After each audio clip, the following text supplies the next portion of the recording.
ان کی سنیں تو وہ کہتے ہیں ہم سیدھے رستے پہ ہیں، اور ان کی سنیں تو یہ کہتے ہیں ہم سیدھے رستے۔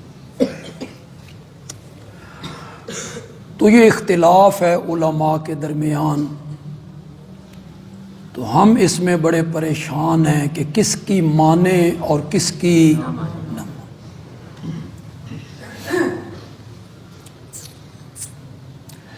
ویسے اختلاف ہر طبقے میں ہوتا ہے، صرف علماء میں نہیں۔ ڈاکٹروں کی تشخیص میں بعض اوقات اختلاف ہو جاتا ہے، ایک ڈاکٹر کچھ تشخیص کرتا ہے اور دوسرا ڈاکٹر کچھ تشخیص کرتا ہے، ایک ڈاکٹر آپریشن تجویز کرتا ہے اور دوسرا ڈاکٹر کہتا ہے کوئی ضرورت نہیں۔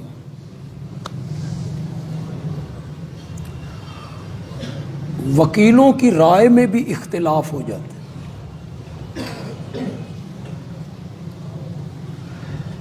پھر ہر وکیل کے بورڈ پہ BA LLB لکھا ہوا ہے،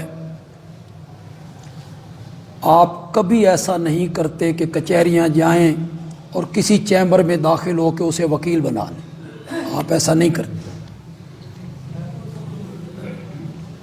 ڈگری تو سب کے پاس ایک جیسی، اس میں آپ بڑی تحقیق کرتے ہیں، پوچھ گچھ کرتے ہیں، لوگوں سے دریافت کرتے ہیں کون سا وکیل اچھا ہے، بحث اچھی کرتا ہے۔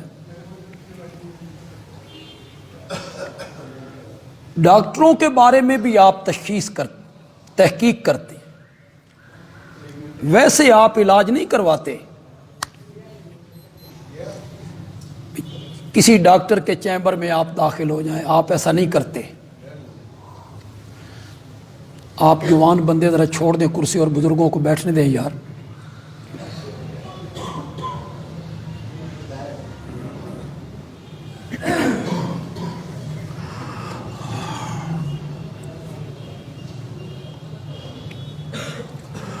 ہر معاملے میں جب آپ تحقیق کرتے ہیں، ڈاکٹر کے معاملے میں، وکیل کے معاملے میں، نقشہ نویس کے معاملے میں، حتیٰ کہ جب آپ مکان بنانے لگتے ہیں تو آپ کبھی ایسا نہیں کرتے کہ گول چوک میں جائیں اور جس کے پاس تیسی کرنڈی ہو اس کو پکڑ کے لائیں کہ یہ مکان بنا دیں، آپ ایسا کبھی نہیں کرتے۔ اس کے لیے بھی آپ تحقیق کرتے ہیں کہ کون سا راج اور مستری اچھا ہے، کس کے ہاتھ میں صفائی ہے، ٹائل کون سی اچھی لگاتا ہے اور پلستر کون سا اچھا کرتا ہے۔ اس کے بعد بھی آپ مطمئن نہیں ہوتے، بلکہ آپ اس مستری کو کہتے ہیں پہلے اپنا کام وکھا۔ آپ اس کا کام دیکھتے ہیں جہاں اس نے کام کیا ہے۔ ہر معاملے میں آپ تحقیق کرتے ہیں۔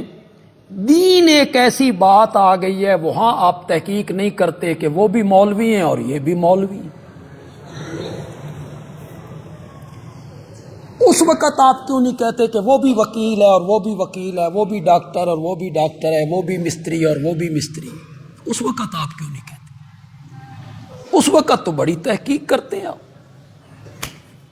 دین کے معاملے میں آپ آ کے کہتے ہیں کہ یہ بھی مولوی اور وہ بھی مولوی۔ یہ عذر کہ ہم جاہل لوگ ہیں، ان پڑھ ہیں، دین نہیں جانتے، قرآن نہیں جانتے، حدیث نہیں جانتے، گرامر نہیں جانتے، فقہ نہیں جانتے، ہمیں حدیث کی اقسام کا پتہ نہیں ہے، مرفوع حدیث کیا ہے، موقوف کیا ہے، موضوع کیا ہے، ضعیف کیا ہے، عزیز کیا ہے، حسن کیا ہے، ہمیں اس کا علم نہیں ہے، ہم جاہل لوگ ہیں۔ علماء نے ہمیں خراب کیا ہے، اپنی طرف کھینچا تانی کرتے ہیں، ہمارا قصور کوئی نہیں۔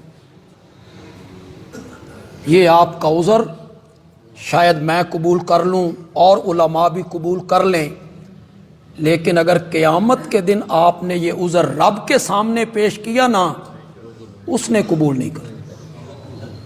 مت کہ آپ کا یہ ذہن ہو کہ آپ رب کو کہیں کہ یا اللہ میں تو جاہل تھا، ان پڑھ تھا، نہ قرآن جانتا تھا، نہ حدیث، نہ فقہ، نہ آیتیں، نہ ترجمہ، نہ تفسیر، نہ گرامر، میں تو کچھ بھی نہیں جانتا تھا، ان پڑھ تھا، جاہل تھا، دین سے نا واقف تھا، مجھے تو مولویوں نے خراب کیا تھا۔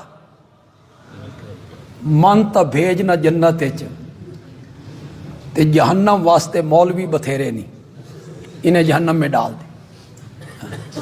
اللہ جواب میں کہے گا ہاں تو آ نا، تین تا میں جنت وچ بھیجاں، میں جنت بنائی جہلاں واسطے، آ جا۔ جہلوں کے لیے جنت بنی ہے۔ اللہ کہے بھئی تو آ جا، تو جنت میں جا نا، مولویوں سے میں نپٹ لیتا ہوں۔ اللہ یہ نہیں کہیں گے۔